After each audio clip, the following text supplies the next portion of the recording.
So do you want me to stand in the same place or in a different place, or what works? I would face this way, just because we have, no, I would face. Face that way? Yeah. That wall, just Okay. because Walter faced that. Yeah. Okay. Dialogue. Yeah. Make you an avatar. Okay. Yeah. So, what would you? Okay. Well, you sort of just open it up, open the conversation, I suppose. Absolutely. Okay. Tell us about it. Right. Okay. Let me think. Do you want to start with our context, Derek? Context is good. Yeah. Yeah. But I'd like to say what they're not initially, and then what they are. And are we ready to go? Yep, we're going. Okay. Well, what they're not, they're not bus stops. There is a collection of bus stopping locations, but they're not bus stops. And I think that's the important message to realise, that these are bus rapid transit stations that perform in a quite unique way and a different way than normal bus transit. And as a response to that, these are designed in a different way to be a series of jewels and little Swiss watches sitting in amongst the urban space of Chicago.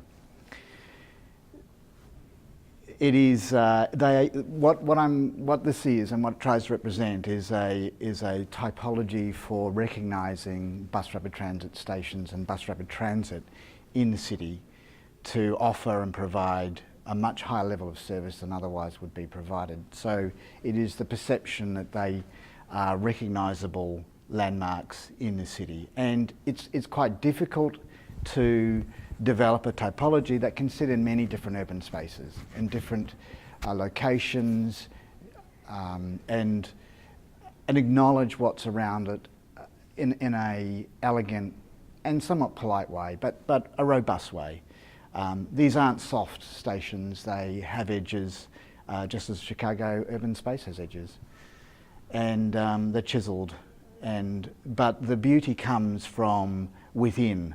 The refinement of detail, the quality of the frameless glass, the beauty of the turnstiles, the simplicity of the space, and the warmth of it is what invites you to take advantage of a very high level of bus service that's going to complement these stations. Anything more? Chicago really is a city that looks down, and so the roof and the simplicity of them is to appreciate that they just contribute in a very elegant way. Chicago looks through and down, and that experience happens from a lot of the buildings that are around the city, and so that typology fits very nicely when they sit around other locations of the street.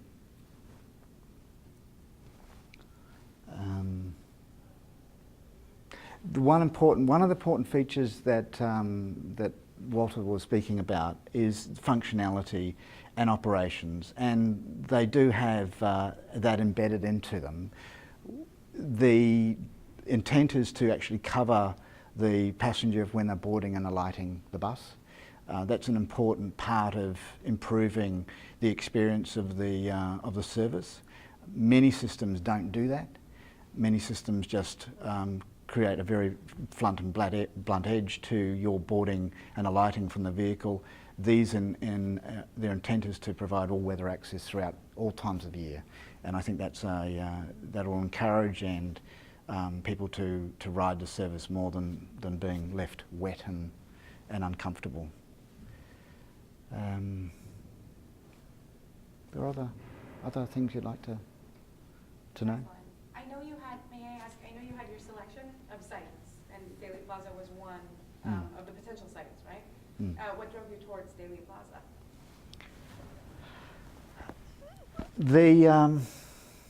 What drove me towards Daley Plaza?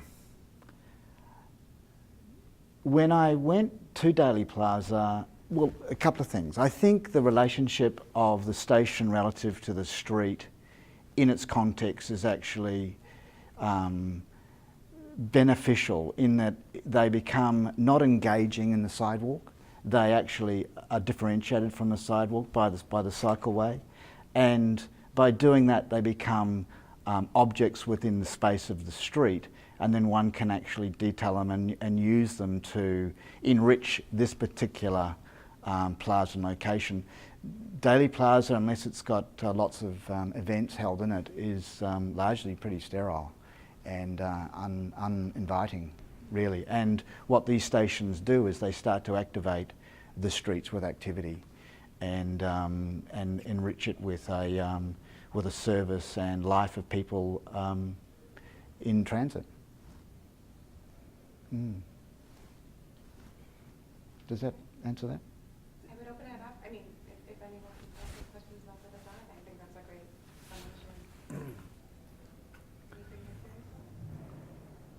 I think for the purposes of the video, it might be helpful if you could just point towards some of the details and how you came about with some of these more specifics of the design.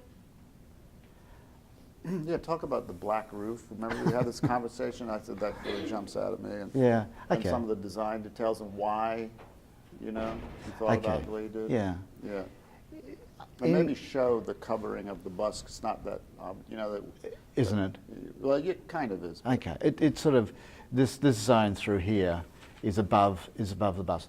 The scale of the structures is taller and higher than one would normally expect with a bus, largely because the bus is actually covered by a short distance of roof over the boarding position.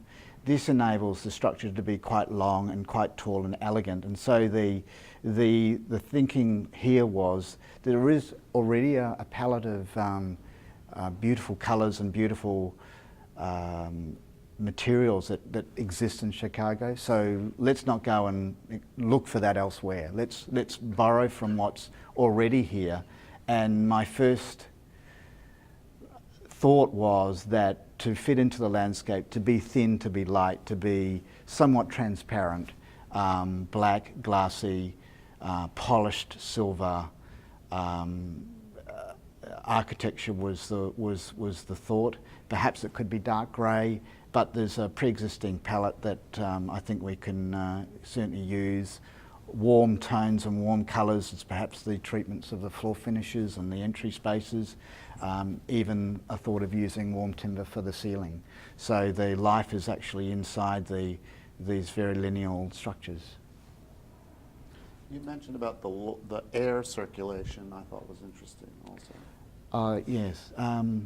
The roof essentially sits above the glass wall that is stepped that's sitting on the outside of the steel columns.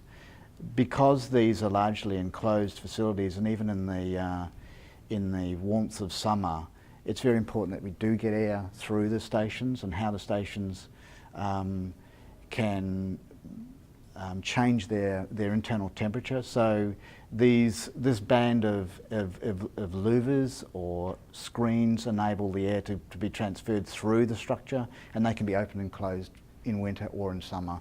But it is important that we get an air quality through the interior space of the stations. You mentioned that people look down on the station. Did you consider a green roof on the stations? No, I didn't actually consider a green roof. Do you think that would work? No, I don't really. No, I don't, because the danger here is that we've got to be very careful we don't contrive something. That it is the architecture is about timelessness. The architecture is about a piece of work that can sit there with very little relevance to dating it, and if you do too much visual gymnastics with a particular piece of infrastructure like this, it'll always be dated back to when it was done. And I think this is about stylishness. This is about high-end design. This is about quality detailing, quality materials. I think the response to eco-friendly green roofs and solar panels on this scale is just silly, because it's too small. Its contribution is not going to add significant change that. We could actually certainly introduce some solar panels onto the roof, so reintroduce its energy consumption back into the grid. I don't doubt that, but on the scale that this is, I think there's a little less likely. Well, I'm less encouraged by those sorts of responses. Maintenance is a problem. Operational issues have quite a significant concern, and so they've got to sit there unmaintained, somewhat unloved, and be able to handle that sort of thing. Otherwise, if we start doing other things, we've got to love them so much more, and I think that can be a problem for the city. Mm. You said something about, and correct me if I'm wrong, but Chicago's about, or people look down and through. Mm. You sort of started. Can you talk about what that is about? Like, why do you think about that, or what is that? What did you see, or what do you know of that? Because I can see a little bit about your description of some of the things that you've done and ideas, but can you kind of go back and maybe talk about how that idea of Chicago plays a role in your design idea? Well, I suppose every time I walked around Chicago, I was always trying to look through something, and I always sort of imagined, when you're looking up, that most people would be peering and looking down. So it's a little typology that happens to be in the street that you may glance from the 20th floor rather than the 70th floor, and you saw it again, and then you saw it again, and so a very lineal black roof or a continuous roof was sort of just this little element that just appeared as little punctuation spots for bus rapid transit through this very urban space. And that was my sense, rather than try to visually make it more complicated from sort of, the 6th and 7th floor. It wasn't about that. It was just those two dimensions. You're looking through it, you appreciate the beauty of what's around you. You're looking down on it, you see these lovely little punctuation spots around the city, little Swiss watches that happen to be very similar and dot themselves around it, say, bus rapid transit. And that's really what was in my mind. Mm. Can you talk about some of the design elements that you incorporated inside the station to facilitate the flow of people?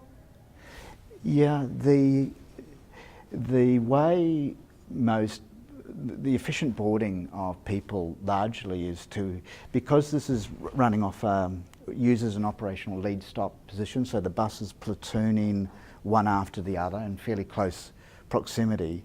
If you enter people at the front boarding position, you'll congest a large part of the platform. Not that you can't do that, but it's not necessarily optimal. The idea is that you enter from the southern or the end where the buses are moving forward in the right-hand direction, and then you begin to distribute people up along the platform to board the bus at a series of multiple doors, and that works much more efficiently for people's journey experience. And then along the glass there will be seating, pass information, signage, and integrated into the overall Chicago transport system. So there's a consistent message, not just for bus rapid transit, but between bus rapid transit and the rail service.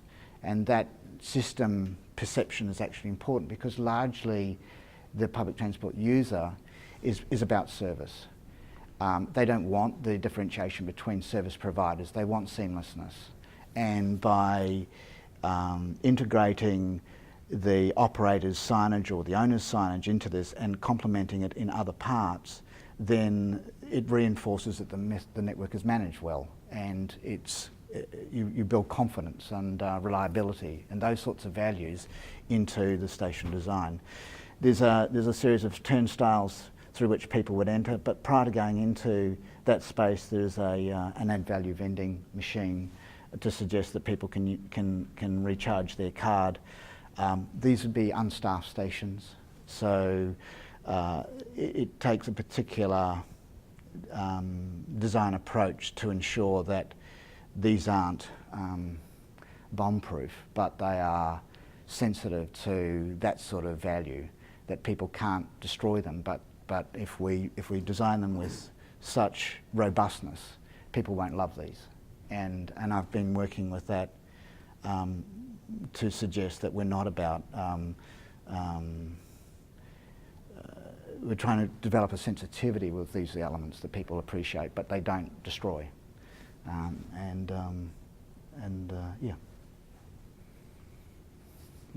another question here. Compared to the other cities that you've worked in, did you find it challenging to fit BRT into downtown Chicago? No, I didn't really find it that challenging because a lot of good work had been done earlier on. The space, there were a series of options. If you're asking me about the stations and fitting them into Chicago, yes, very challenging. But is it a network that can fit very easily into the fabric of the city? I think it can. I think the differentiation of the space, the bikeway, the roadway, I think it lends itself beautifully for this element to sit into the city. And I was a bit surprised by that. The thing that I felt one had to be very familiar with was there's a lot of very notable architects who've done a lot of work that you are, they're your audience. And so this has to sort of acknowledge them in a particular way. And it was that acknowledgement that was is difficult to find. And through the next series of processes, hopefully that acknowledgement will be found in more detail and more thought. But that was the real challenge, how to acknowledge such considered design and over the years, and then bring this into the urban space that they've been working in was certainly a challenge. And then just for the sake of clarification for our video audience, do you see this as a final product, or what is your intent with these drawings? You know, are you trying to spark a conversation, or do you see this as the done final design?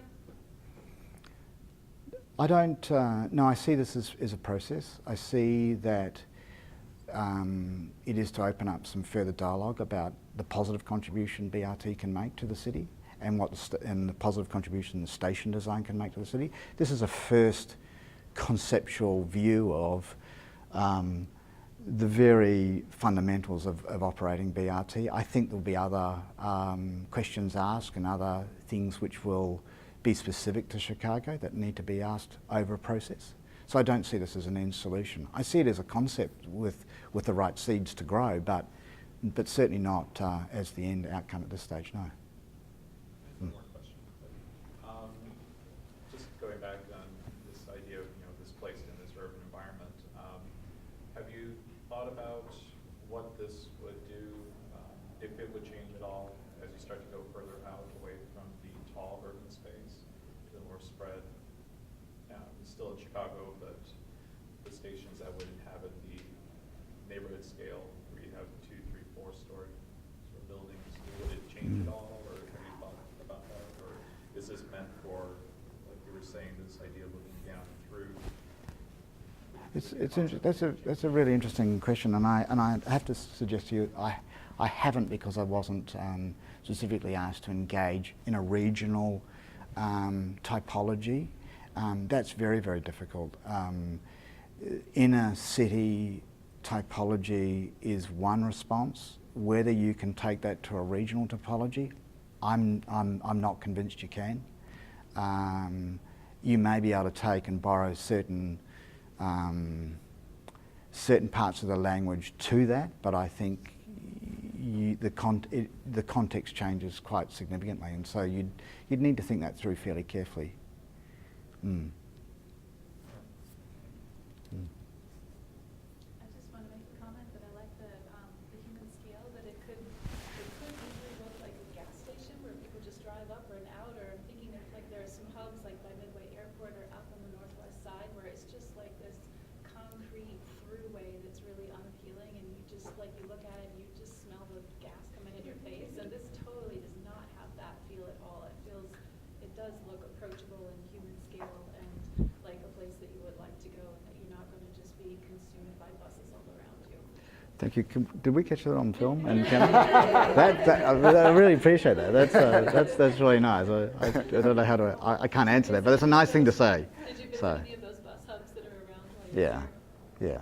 No, there's certainly, you know, the process yet to come where there's a refinement of parts. It's like taking the standard turnstile and working with a manufacturer and actually making it beautiful and making it really elegant and do something it hasn't done before. And the manufacturer is interested in that.